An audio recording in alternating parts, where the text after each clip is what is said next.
Bienvenidos al quinto y último capítulo de nuestra serie El virus que nos cambió la vida de Ojo al Podcast, el podcast de Ojo con mi Pisto. Hoy está con nosotros el doctor Edwin Calgua. Él es epidemiólogo clínico, también coordinador del Centro de Investigaciones Biomédicas de la Universidad de San Carlos. Les acompañamos Beatriz Colmenares y Carmen Maldonado Valle para conversar con el doctor Calgua sobre los efectos que ha tenido la pandemia a nivel psicológico en los trabajadores de salud en Guatemala, de lo que hemos conversado en esta serie de podcast que hoy concluimos. Muchas gracias por acompañarnos, doctor Calgua. En términos generales, ¿a usted cuánto le cambió la vida cuando comenzaron a llegar los casos de coronavirus a Guatemala?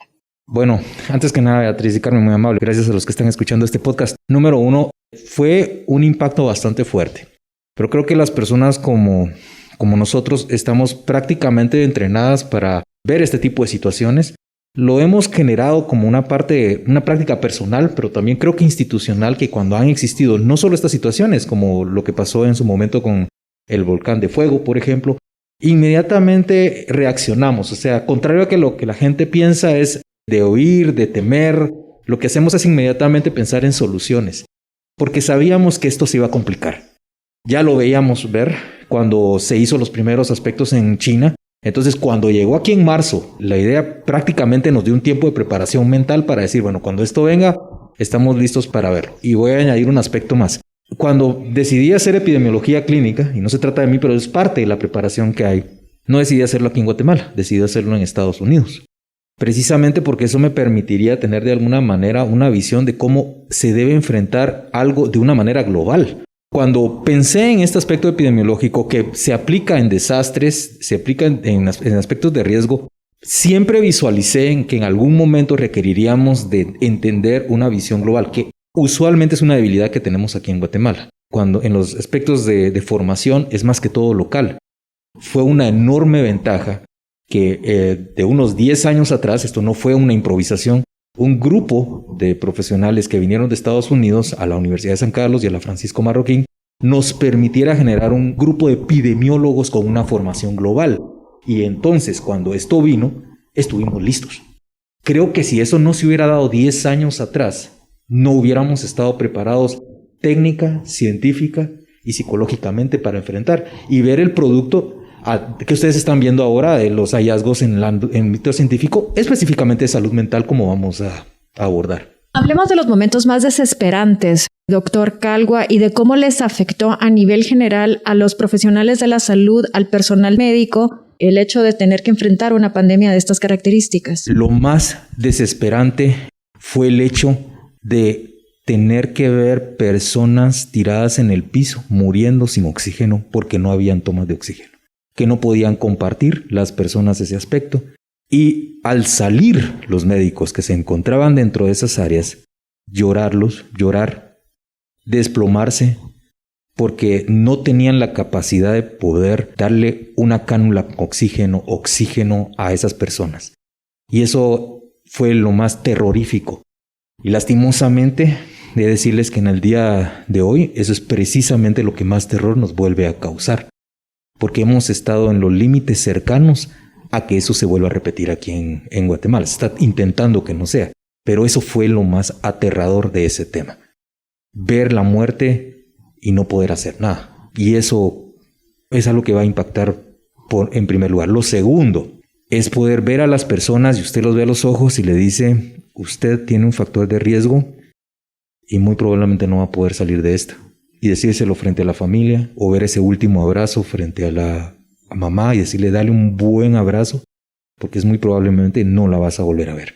Y terminar con la situación donde en realidad se hizo desafortunadamente real la muerte de ese padre, de esa madre, de ese hijo, de esa hija que uno vio, que uno estuvo a la par y que prácticamente no, la enfermedad fue tan fuerte que no permitió que sobreviviera. Esos son los aspectos más duros que podría decir. Ha tocado vivir y superar y llorar y después levantarse, ¿verdad? Y decir, bueno, ya lloré, ahora sigo, viene el siguiente. Y buscar ayuda especial, o sea, porque uno también como médico a veces uno dice no necesito ayuda, pero en realidad uno debe buscar ayuda profesional porque esto pega fuerte o a la larga, como estamos tratando de estudiar, puede llegar a tener repercusiones postraumáticas que son importantes. Pero en esa línea iría acá. Un grupo de investigadores guatemaltecos precisamente se involucró en un estudio para determinar cuánto se afectó la salud mental de todo el personal médico y de apoyo durante la pandemia. ¿Por qué es importante investigar este aspecto? Bueno, Carmen, lo principal es tal vez entender que era el personal de salud, porque la medicina no solo lo hacemos los médicos. Conceptualizamos este grupo que, como le comenté al inicio, fue un grupo que se empezó a formar desde 10 años atrás y que después de 10 años se consolida en un momento clave para poder abordar uno de los 3 aspectos clave que iban a suceder en esta pandemia. Uno, íbamos a tener que lidiar con el tema de la pandemia, el virus per se. Lo segundo, el aspecto relacionado a la infodemia. Y lo tercero, la salud mental, que esto tendría que ser. Esas fueron las 3 cosas básicas que se dieron. Nos conformamos como equipo inmediatamente y pues prácticamente nos invitaron también otras personas con similares situaciones alrededor, pensando que esto iba a tener una repercusión importante y necesitábamos hacer algo al respecto. Pero para hacer algo necesitábamos saber quiénes iban a ser afectados. Y no íbamos a conceptualizar esto alrededor de solo médicos, porque los médicos solo somos una pequeña parte. Está la enfermera, está el terapista respiratorio, está, la persona que limpia, que está velando por él, que sale y se tiene que ir a regresar a su casa. O sea, hasta el que le maneja a usted los carros, porque en tiempo tenía que ver algunas personas que los llevaban y los traían a las personas, los de las ambulancias, por ejemplo, los bomberos, por no decir, es que era increíble. O sea, ese concepto en general, yo creo que nuevamente, gracias a esa visualización que nos dio nuestro entrenamiento, nos hizo pensar de que no éramos solo médicos, a pesar que la gran mayoría somos médicos en ese grupo.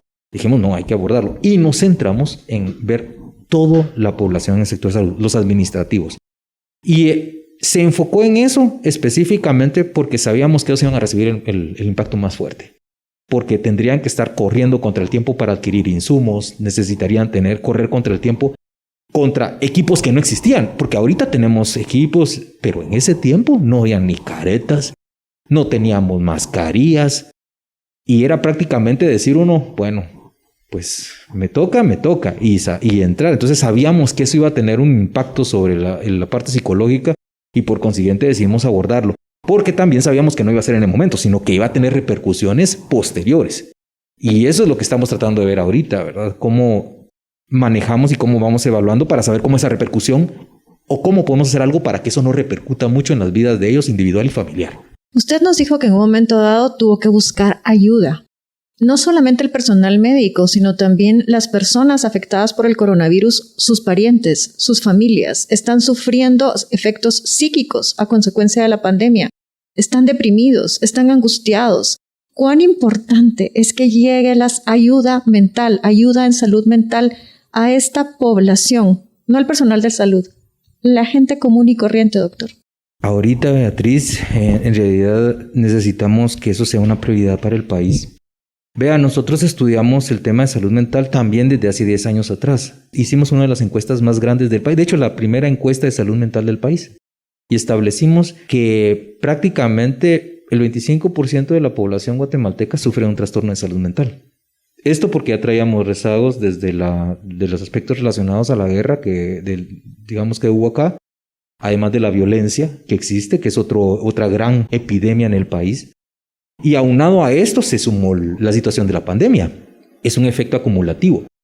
Y el guatemalteco en sí, en verdad necesitamos que tenga ese tipo de apoyo, porque usted sale en un automóvil y no sabe si la van a asaltar, no sabe si va a tener un choque, no sabe si en un momento dado, bueno, las mujeres hoy, se había escuchado, ¿no? Está el miedo de que puedan hacerles algo a ellas, y en general hay muchas cosas que generan un estrés psicológico que es sumativo y que está causando que muchas personas incluso lleguen al suicidio o lleguen a trastornos que afectan enormemente su vida individual, o son personas que empiezan a fracasar en la vida y se dejan morir, aunque están vivos, están muertos desde el punto de vista de anhelos, de futuro, de vida, de pensar que las cosas no van a mejorar. Hay mucho guatemalteco que anda ahí caminando, existiendo, pero no viviendo, y es porque se descuidó la parte de salud mental. Cuando la salud mental es tan importante como cuando uno sale a ejercitarse en una bicicleta, cuando uno necesita salir a correr, como comer.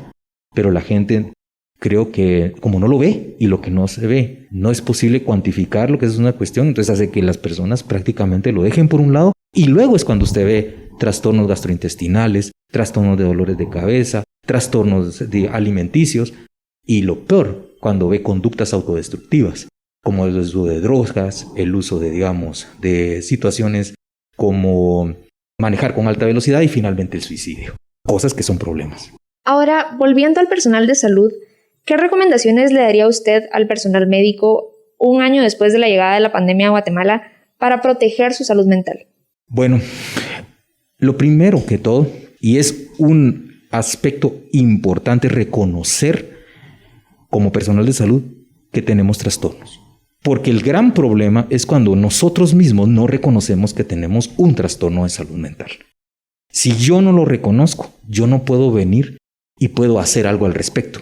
Y es muy importante. Vean, en una reunión que yo tenía precisamente con el equipo de investigación de salud mental, yo me puse a llorar. Yo llegué a un punto donde empezamos a hablar y yo estaba hablando totalmente normal. Miren, está pasando esta situación y de pronto yo no les había dicho a ellos, pero había visto precisamente la muerte de una persona que, como les digo, empezó a recurrir ese llorar y me quebré ahí mismo. Y yo no sabía por qué. Yo les dije, miren, disculpe. De hecho, uno tiende a pedir disculpas en esos aspectos, pero después todos se quedaron conmigo, porque en la teoría lo estábamos viendo, pero no a alguien que estaba ahí adentro y me dicen, bueno, mira, gracias por compartirlo. Teníamos a alguien que me podía dar ayuda. Tenemos un psiquiatra que trabaja con nosotros en el centro de investigaciones, entonces es una persona con que yo hablé y pude manejarlo desde ese sentido. Pero, como le digo, primero reconocerlo y luego inmediatamente buscar ayuda. Y eso es lo que hay que hacer. Eso es lo que le recomendaría a las personas, no quedarse detenidos. Y es que precisamente con esa pregunta cerramos, doctor Calgua. ¿Qué recomendaciones le da a la población en general, en especial a quienes no pueden acceder a servicios de salud mental? ¿Qué hacer? Vean, a la población le hemos tratado de recomendar exactamente lo mismo. O sea, primero, a través de lo que estamos haciendo aquí con ustedes, que amablemente pues podemos llevarles a ellos en Ojo con mi Pisto, es el hecho de que las personas reconozcan que salud mental es un problema endémico tan importante como el COVID-19 el día de hoy. Entonces, eso está afectando a las personas, que estamos sirviéndoles como al guatemalteco. No lo pueden dejar pasar. Piensen que lo pueden tener y si tienen una situación como esa, pueden acudir inmediatamente a un centro de salud. Hay psicólogas en centros de salud o algún amigo por lo menos que sea psicólogo o un psiquiatra. ¿Qué es lo importante? Acudir a alguien que sea profesional en este sentido. No lo deje, mi recomendación es no lo deje estar, porque estar solamente significa que lo va a matar. Eso es lo que yo diría.